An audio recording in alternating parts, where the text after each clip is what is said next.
channel. So this is actually a series on data pre-processing step which could be done before applying machine learning models. So in this tutorial what we will do is we will take a standard machine learning dataset, which is a dataset for classifying wine categories based on various wine related features, and we will look into how data pre-processing or data scaling can affect the model performance. So this is a standard dataset which I've got borrowed from UCI machine learning repository, so you can grab it from this link.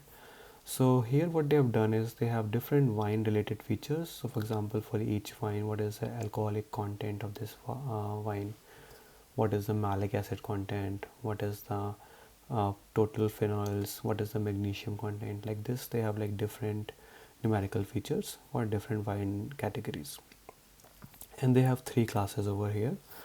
And here what we will do is we will look into how feature scaling or feature standardization will impact the model performance.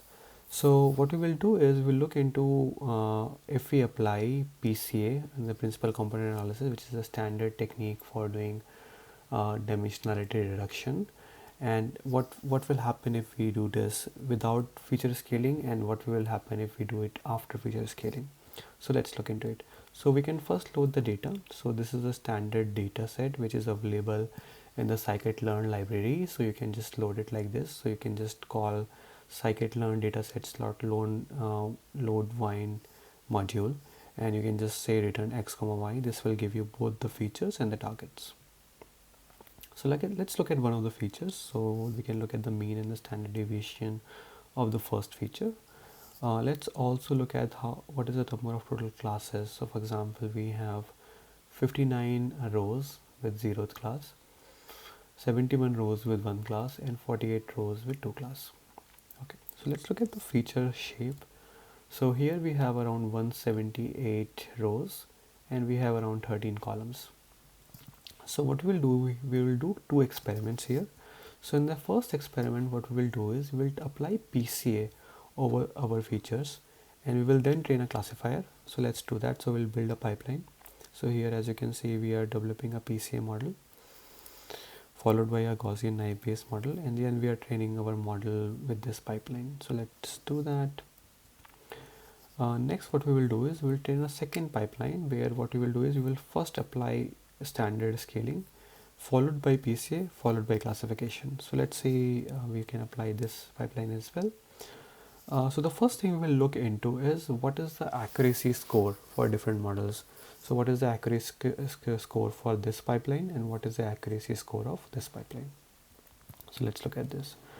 And as you can see, the accuracy score of the first pipeline is 81.48%, and the accuracy score of the second pipeline is 98.15%. So which is a difference of around 17%, which is huge. Okay. So now what we will do is we will do some very important visualization. So what we will do is we will take the training data which we have extracted over here when we were generating the training data in the test data, and what we will do is we will apply the PCA from this pipeline, and then what we will do is we will apply the PCA from this pipeline followed by the standard scaling. So let's do it, and then we can do some visualization. So we are doing that over here, and then we are doing some visualization.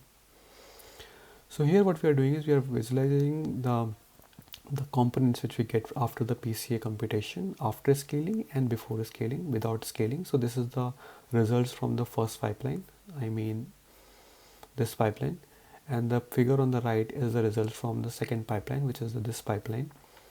So as you can see, in the first pipeline without scaling, all the features or all the examples are like very clustered together.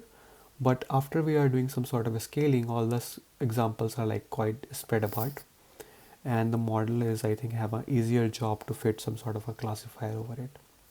So this is the introduction to standard scaler in scikit-learn and why it is important for various kinds of datasets. If you like these kinds of videos, please subscribe to my channel, and in case you want to look into or discuss some other topics, please have a comment, and thanks for watching.